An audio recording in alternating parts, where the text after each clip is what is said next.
Ici, c'est le temps où nous devons relier et examiner notre vie. Jésus, selon son but, il s'est rappelé de l'âne. Il s'est souvenu de l'âne. Quand nous allons repartir dans Exode 12, vous allez constater que c'est après la Pâque, Dieu a dit que j'ai besoin de mon premier-né, de mes premiers-nés. Laissez-moi vous montrer la transposition.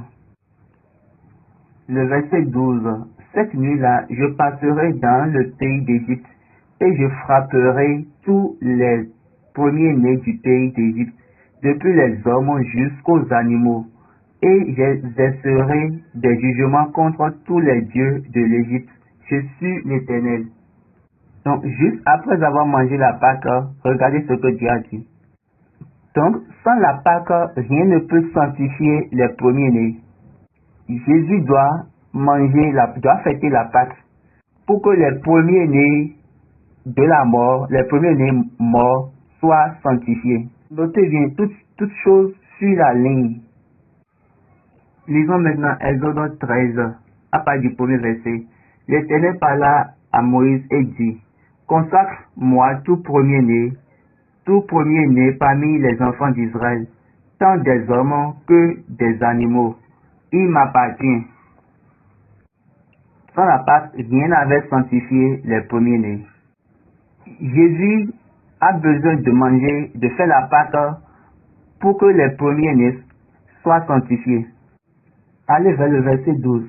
Tu consacreras à l'Éternel tout premier-né, même tout premier-né des animaux que tu auras. Les mâles appartiennent à l'Éternel. Là, on a dit les mâles. Le verset 13. Tu rachèteras avec un agneau tout premier-né de l'âne. Et si tu ne le rachètes pas, tu lui briseras la nuque. Donc notez bien, là, on a parlé de l'âne. Là, nous avons l'agneau et l'âne. Qu'est-ce que Dieu veut nous montrer là? Il veut nous montrer le lien qu'il y a entre l'agneau et l'âne. L'âne de Dieu sera racheté avec l'agneau de Dieu.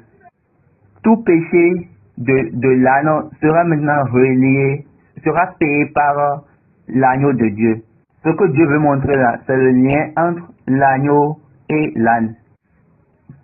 Donc, on doit les sanctifier. Dieu l'a dit, après avoir sanctifié les premiers-nés, il faut maintenant les racheter à travers l'agneau de Dieu. Regardez ce que Dieu a dit à Moïse, le verset 14. Lorsque ton fils te demandera un jour ce que signifie cela, tu lui répondras.